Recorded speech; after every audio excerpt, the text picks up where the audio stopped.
will be the maximum, but in the end, we spend much less.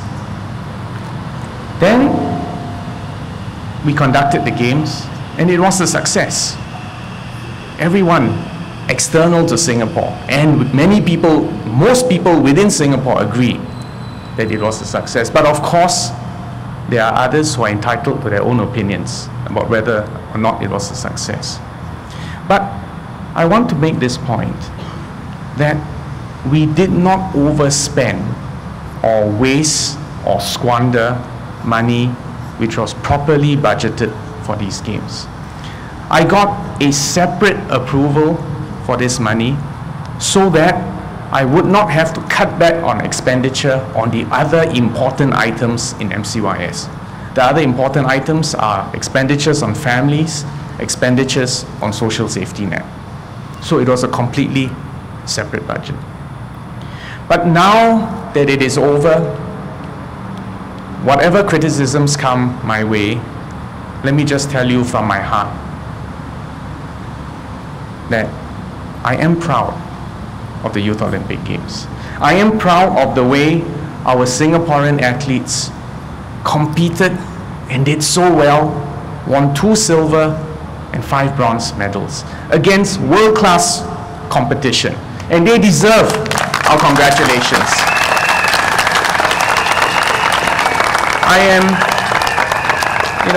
I am so proud of the 50,000 volunteers and performers, ordinary Singaporeans, some of whom, in fact, I met one this morning while walking around, who volunteered their time, made great sacrifices because they wanted to be part of a once-in-a-lifetime event and to put Singapore on the world map, and because they were quietly proud of Singapore.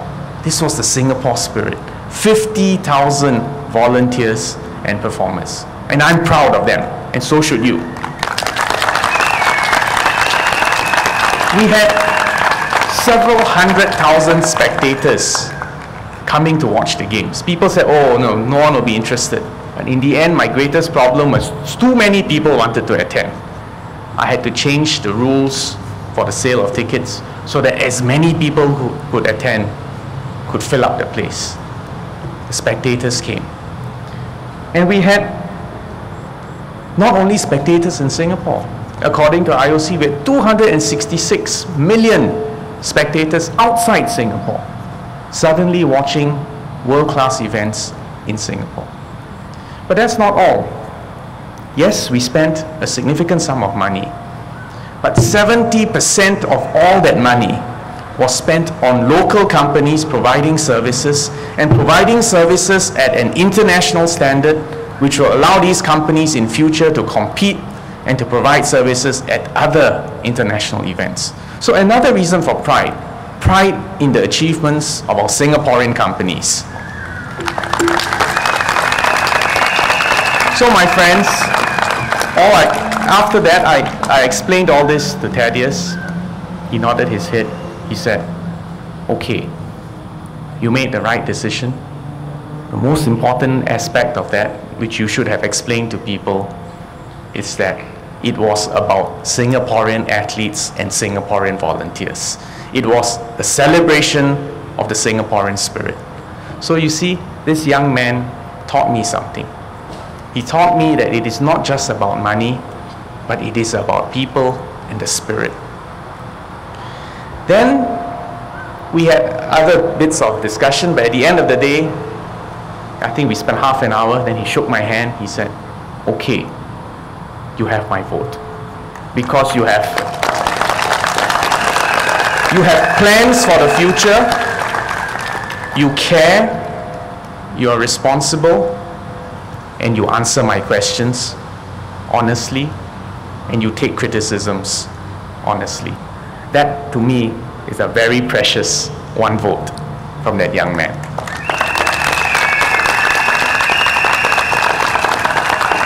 The second element that young people have taught me is that success is not good enough.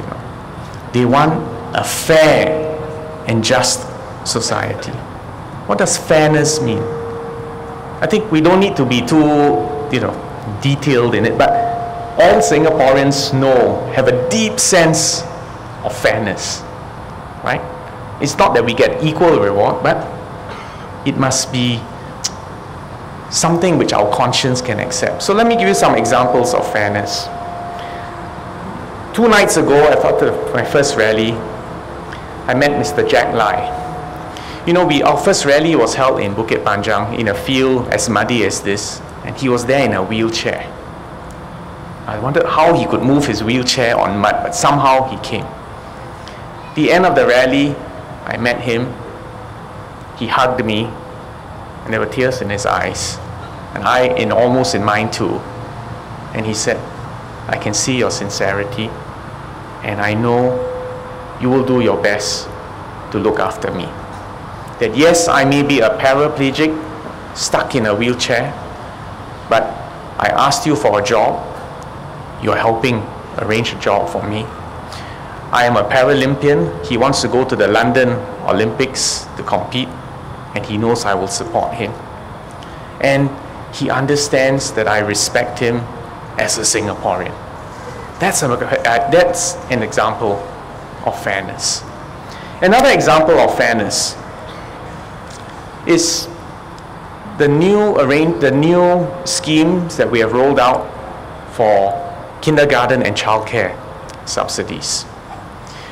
I believe we need to make sure every single child, regardless of how poor his family is, have a chance to do well in life.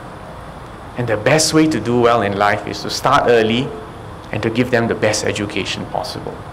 And today, if you are poor, you can attend childcare for $20 a month, kindergarten, $5 a month. If you can't even afford that, I'm sure the PCF, the PAP Community Foundation will absorb that cost and look after your child. So again, fairness as in giving everybody an opportunity to do well regardless of family circumstances.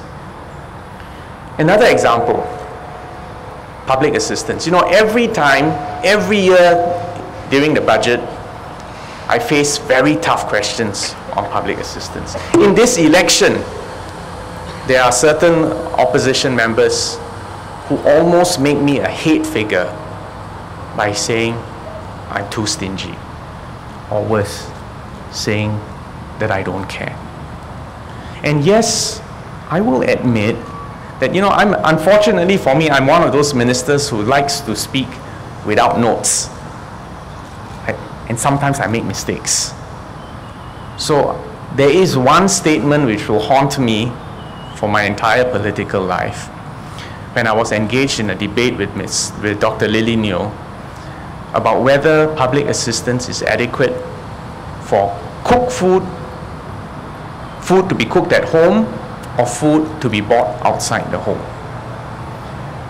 So that statement that I made was wrong, but I would ask Singaporeans to read the entire parliamentary exchange and to read the sentence after that. And in the sentence after that, and let me therefore state for the record my personal belief in public assistance, is that each and every family will have different needs and different preferences. And the public assistance that comes from my ministry, today it is $400. During the time that I was having a debate with Dr. Lily Neo, it was only $290. I've raised it all the way to $400. But that cash allowance is only the first stage. All families, and many families may need more, will have to have assistance supplemented by local schemes. And that's why Madam Yufu Yishun and I started the ComCare CCC Fund, which allows additional money to be available so that we can guarantee that every single Singaporean who is needy will have food on the table.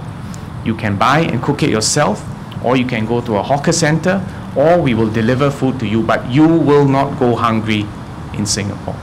So I'm stating that for the record, that I believe in helping people, and that is also the reason why Many of you have my email address, because if you see someone whom you believe needs more help, email me, and those of you who have emailed me know that I do reply, and I do take action, and I will look after each and every single Singaporean.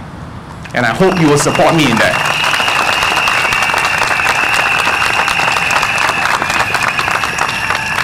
We have 8 minutes left, so I need to rush to discuss the third and perhaps most important thing that young Singaporeans need. And that is opportunities. Now, before you talk about opportunities, you must understand that the world has changed. It has changed dramatically.